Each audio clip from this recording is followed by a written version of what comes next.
ICU, after an accident, when my mother called me and said, "Tomorrow is your sister's birthday party, make sure you help prepare." I said, "I can't, this isn't the time." She replied, "If you don't come, I'll cut you off." I hung up and deleted her number. On the day of the party, my son woke up and said, "Mom, I got hurt because Grandma." Update 3. As the second day bled into the third, tiny hopeful signs emerged. Tyler's intracranial pressure readings stabilized. His oxygen levels improved. The doctor cautiously decreased his sedation, watching for signs of consciousness. But still, my son didn't wake up. By the third afternoon, 72 hours after the accident, I was operating on pure adrenaline and fear. I hadn't properly slept, had barely eaten, and had cried until it felt like there couldn't possibly be any tears left. Susan, now on her second shift with us, gently suggested I at least go to the family shower room to freshen up. 20 minutes, Morgan, she insisted kindly. I'll stay right with him. If anything changes, anything at all, I'll come get you immediately. I reluctantly agreed, gathering the clean clothes my coworker had brought. It was as I was standing to leave that my phone rang. My mother's name appeared on the screen. After 3 days of silence, she was finally calling. Relief washed over me. Maybe she was coming to help after all. Maybe she'd finally realized the severity of the situation. I had no way of knowing that this call would be the breaking point in a lifetime of broken expectations. I answered the phone with a surge of gratitude, stepping just outside Tyler's room to avoid disturbing him. "Mom,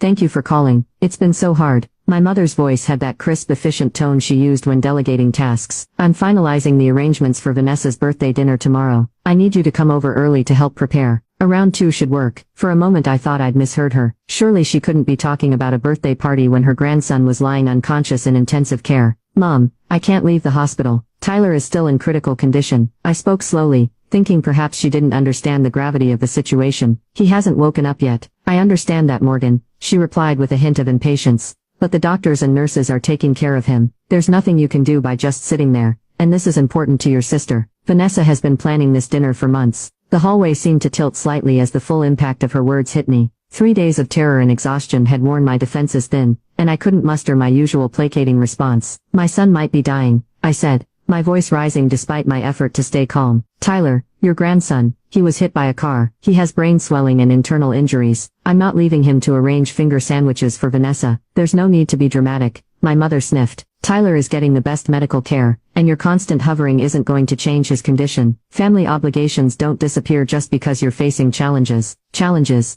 I repeated incredulously. "This isn't a flat tire or a broken dishwasher." "Mom, my son is fighting for his life, and he will continue to do so whether you're sitting in that depressing hospital or not," she countered. "Meanwhile, your sister will be devastated if you miss her birthday. You know how sensitive she is." The familiar guilt tactics washed over me. All my life, I'd been conditioned to put Vanessa's feelings above my own, to make allowances for her sensitivity, while my own pain was dismissed as overreaction. But this wasn't about me anymore. This was about Tyler. "I'm sorry, Vanessa will be disappointed," I said, struggling to keep my voice steady, "but I need to be here for my son Morgan Williams." My mother's voice took on the steely tone that had intimidated me since childhood. "After everything your father and I have done for you, especially since David died, this is how you repay us. Do you know how it will look if you're not there? What will I tell our friends from church?" A nurse passed by, giving me a concerned glance. I realized I was trembling, my free hand clenched into a fist at my side. The mention of David used as a manipulation tactic ignited something inside me that 3 days of fear had compressed into a diamond-hard resolve. "What exactly have you done for me since David died?" I asked quietly, criticizing my parenting, undermining my decisions, using your financial advantages to make Tyler feel the lack in our life. "Tell me, what support have you actually provided that didn't come with strings attached?" "How dare you?"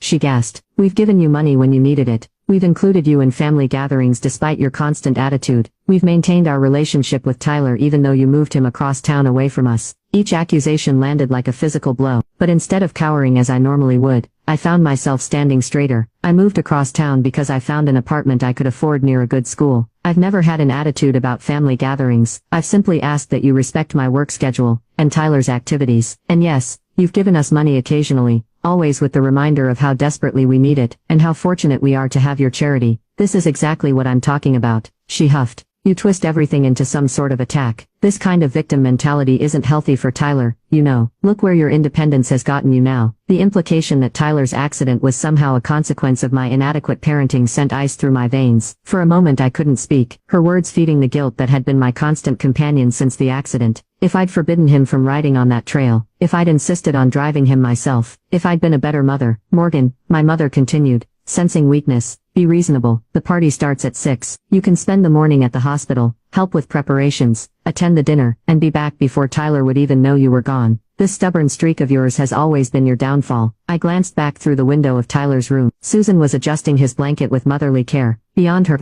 my son lay still, fighting a battle I couldn't join. The only thing I could do is be there when if he opened his eyes. No, I said simply. Excuse me, I said. No, Mom. I will not leave my son alone in the hospital to attend a birthday party. Not even for Vanessa. Not even for you. Don't take that tone with me, young lady, she snapped. I am still your mother, and you will show me respect. Respect goes both ways, I replied, surprising myself with my calm. And right now, you're showing zero respect for what Tyler and I are going through. I see. Her voice turned cold. Well, let me be very clear, Morgan. If you choose not to fulfill your family obligations tomorrow, there will be consequences. Your father and I have supported you financially for years. The trust fund for Tyler's education, the money we set aside for emergencies, all of that can be reconsidered. Now you can watch the fourth part by pressing share and more.